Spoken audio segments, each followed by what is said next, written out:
Comment reaction lang po tayo dito sa ABS-CBN Ball.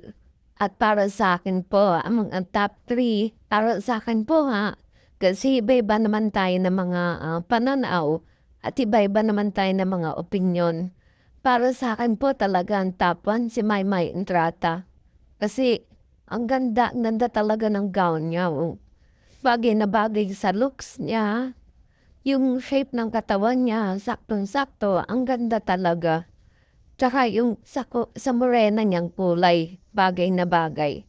Ang ganda eh. Siya talaga sa akin ang top 1 para sa atin. Grabe, ang ganda niya talaga. Ayan o, ang ganda niya.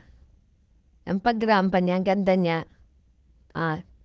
At ito naman po, number 2 para sa akin si Kim Chu. Ganun din po yung bumagay din yung gown niya. Na kapit na kapit sa shape ng katawan niya.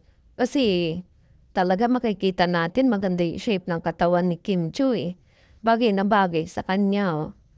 Nagmukha siyang glamorosa. Ang ganda niya. Tapos ang partner niyang pogi-pogi pa, diba? At ang pangatlo naman po sa akin si Catherine Bernardo. Hindi talaga mawawala. Bagay din sa kanya. So, niya, kasi may pagkamorena din po si ano eh. May pagkamorena din si Catherine eh.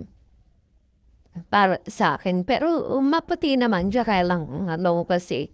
May pagkamorena. Ganda niya. Oh, bagay na bagay sa kanya. Para siyang namukadkad na bulaklak. Basta ganda niya. Lalo siya gumanda ngayon na naging single siya. Ang ganda niya.